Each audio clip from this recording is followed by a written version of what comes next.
what Part gets two. produced and how it gets produced and where and who produces it, and the big one, who gets it when it's produced. And if you remember what you learned about slavery, you know that a very small group of people, known as masters, had the power to control the situation, and the mass of people were the slaves who did the actual work. Feudalism came later, at least in the West, and there you had a small group of lords and a mass group of serfs. Why am I telling you this? You'll see how it answers your question. We now live in capitalism, and capitalism is like slavery and feudalism. It didn't want to be. The people who made capitalism happen had bigger dreams.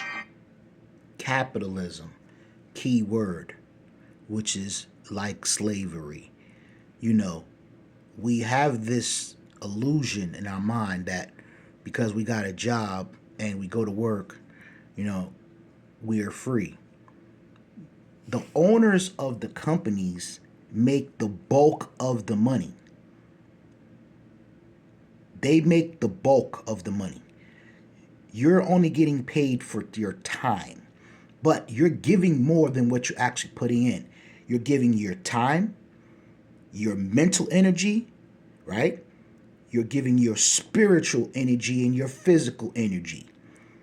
You're getting paid one time. So in other words, if you really want to get technical, you should be getting paid triple what you're being paid now because you're putting in your physical energy, your mental energy, and your spiritual energy. Right? Think about that. Let's continue.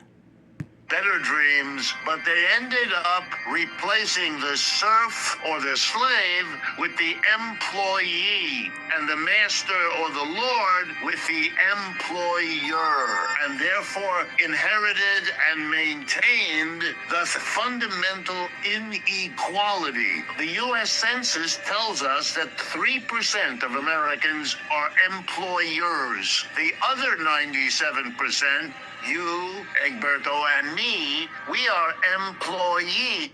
3%. This is why the reason why I really did this video. Because when I was listening to this, I said, wow. Like 3% of the people in America, we're not talking about any other country, America, 3% are the business owners. 97% are employees. Think about that. That's massive. That is astronomical, right? So you're telling me that these 3% own and control more wealth than 97% of the populace. Hey, thus the reason for this channel. Get right. Let's continue. We are not employers. Now let's understand what that means. The employers, those are the people who own and operate a business. Those are the people who are the boards of directors of large corporations, and they're the ones who are the major players these days.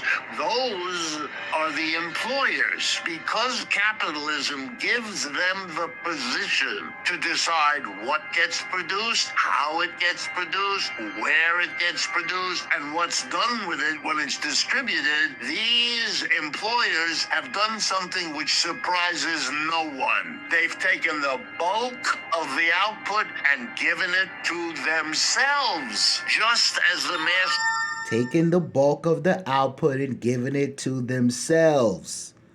Why you have such a wealth gap is because less people, right, actually think like bosses.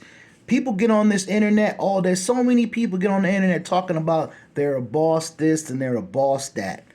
Bull crap. It's bull. Let's continue. masters did in slavery, just as the lords did in feudalism. That's why if you go to Europe, you're a tourist, you visit the great chateaus. That's what the lords arranged for their serfs to produce. If you go to the great ruins of slavery, same thing. If you go to the great mansions of capitalist America, same thing. You see what we do. That's a recipe for inequality. That's a recipe that those who sit at the top keep. Key word, inequality. It's not equal. Don't let anyone tell you or confuse you to think that we are equals. Everyone are equals.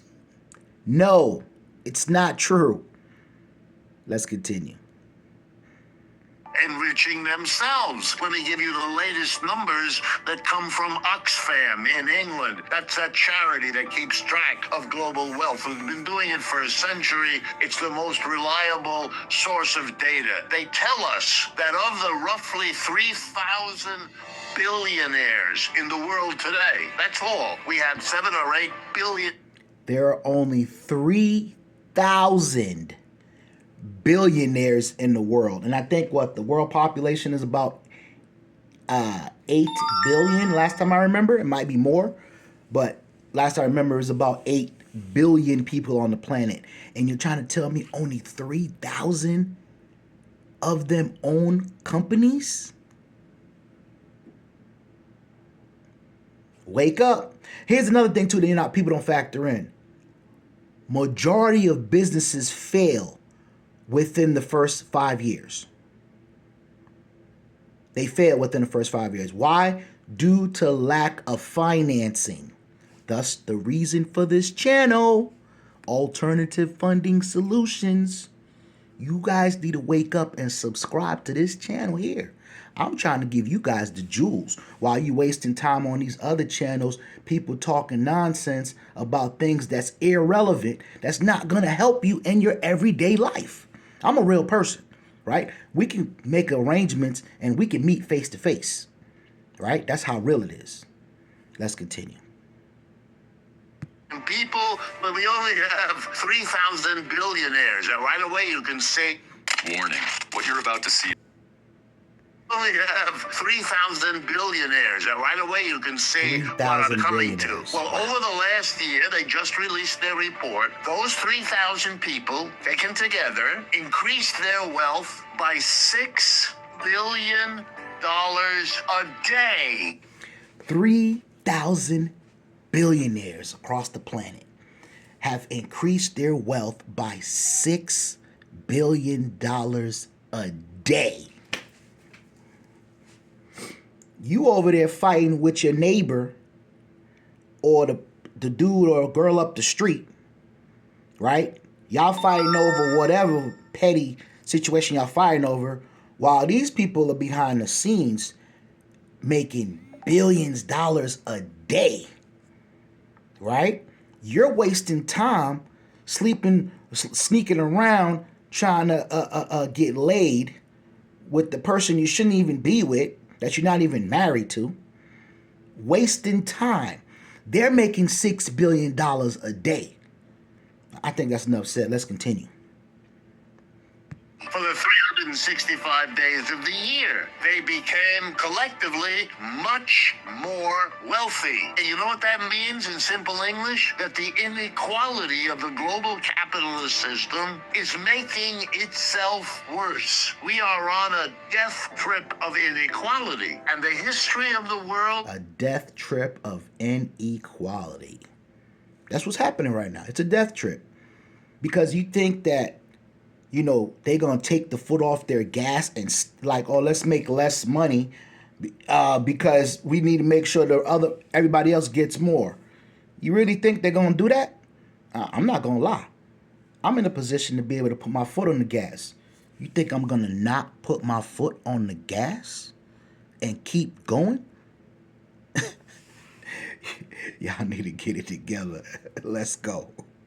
Suggests you can do that for a while, but in the end, the overwhelming mass of the people watching what is going on and feeling correctly victimized by it rise up. The only really question is not whether, it's only when. And the only next question is, how are they gonna fix the problem? And the fix will be temporary or the fix will be permanent, depending on how they change what's going on. My argument is you better change the system from the base up. You better change the way enterprises work. There it is right there. We need to make the changes from the base up. Okay? The base up meaning the majority of people. We got the pyramid. We have the 3,000 owners, business owners at the top.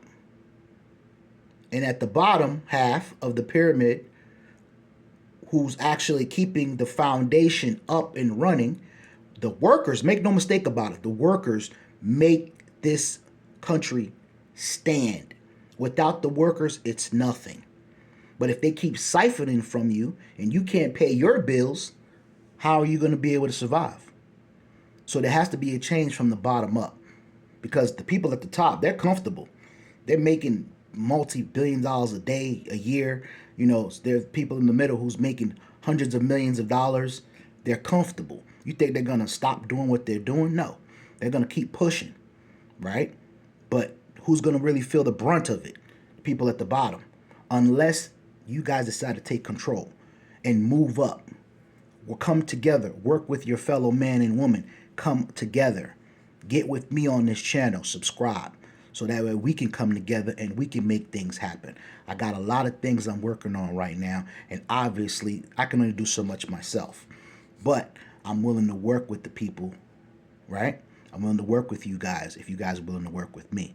But if not, I'm going to be all right either way, but I'm still putting this out there because I was moved to put this out there to the people because, you know, you got a lot of groups out there and channels, they're not trying to do this. They just want to get your subscription just because, or they want you to buy something for them or donate to their channel, right? They give some, you know, some of them give good information, but then it's like, can that information help you on your day-to-day life? Can it help you improve your finances? Can it help you make and earn more so that way you can be able to do more and live better lives? Let's keep going. Because if you leave in place a system that puts a tiny group of people at the top with all the power to run the enterprise, they're going to take the fruits of it for themselves. And there we go again with the inequality built into the system. Let's start anthropology.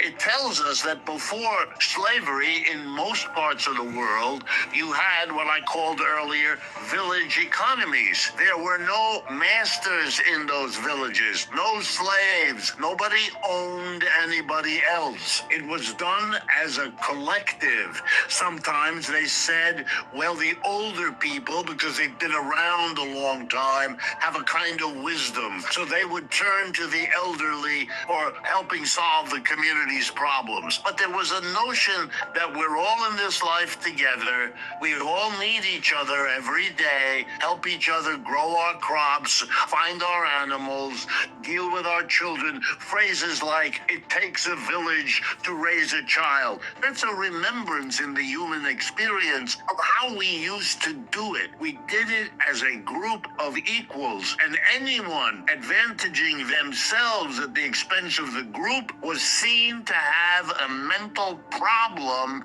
and people helped them to overcome their individualism that threatened the community. Here's the second piece of evidence. Throughout slavery, throughout feudalism, and throughout capitalism, workers have walked away from enterprises organized in the typical top-down fashion and tried to organize organize enterprises differently. Today, for example, we have thousands in the United States, in Europe, and many other countries of organizations called worker co-ops. What do you think that is? That's the attempt of workers who walk away from their jobs in capitalist factories, offices, and stores because they want to get together with others like them in an equal relationship, working out of somebody's backyard or garage to set up a business, which they do. We want one person, one vote. We make all the decisions. Monday to Thursday, we come and we work. On Friday, we don't do work. We sit around